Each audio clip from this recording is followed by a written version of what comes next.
ስደት ባንድ ሻንጣ ይዞ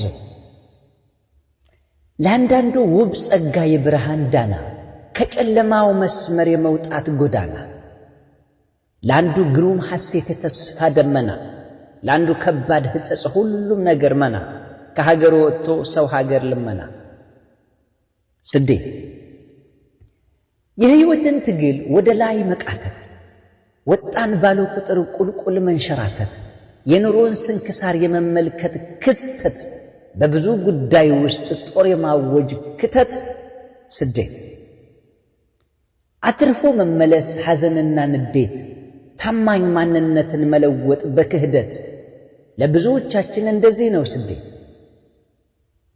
ይገርማል። ስደት ስላልወጣህ ልብህ ስላልሞተ ምንም ቃል ብሰድር አይመስልህም ላንተ።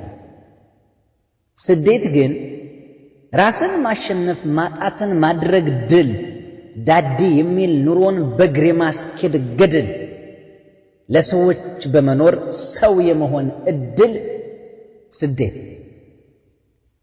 እኔ የምልህ ጠይቃት ያችን ልጅ በመቼ እንደመጣች እድሜዋን ተስፋዋን ህልሟን ሙሉ እንዳጣች ስደት እንዴት ነበር በልና ጠይቃት።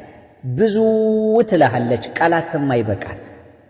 ስደት እንደዚህ አንተ ግን ይታየናል እንጂ አይያዝ እንደጉም። ስደተኛው ሁሉ ሥራ ባይዘነጉም ለምን እንደው እንጃ ለውጥን አይፈልጉም ትለናለህ አይደል? እንዲህ ከመሰለ ተወን አታልጉምጉም። አታውቀውም አንተ የስደትን ትርጉም። ተው አታልጉምጉም። ለለውጥ ነበረ ካገር የወጣ ነው፣ ግን ቤተሰብ ብለን ሁሉንም አጣ ነው። የእኛን ተስፋ ተተን ለሌሎቹ ኖር ነው።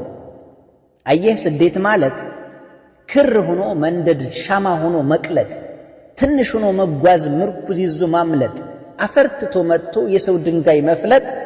ስደት እንደዚህ ነው። ገባ የኔ የሚሏትን ውብ ጀንበር ፍለጋ በላብ በደም በእድሜ የሚከፈል ዋጋ ያውም እየገቡ ከስንቶች መንጋጋ ስደትን መጋፈጥ አለው ብዙ አደጋ። ስደት ያው ስደት ነው ቆላ ቢሆን ደጋ። ለማንኛውም ግን የት ሄደ ቢሏችሁ ተራምዷል በሏቸው ወደ ረጅም ጉዞ በብዙ ትዝታ ውስጡ እየተናጠ አዝኖና ተክዞ ህልም ኃላፊነት ናፍቆትና ተስፋን ባንድ ሻንጣ ይዞ ተራምዷል በሏቸው። በኑረዲን ኢብኑ አልዓረቢ። ወሰላሙ ዓለይኩም ወራህመቱላሂ ወበረካቱ።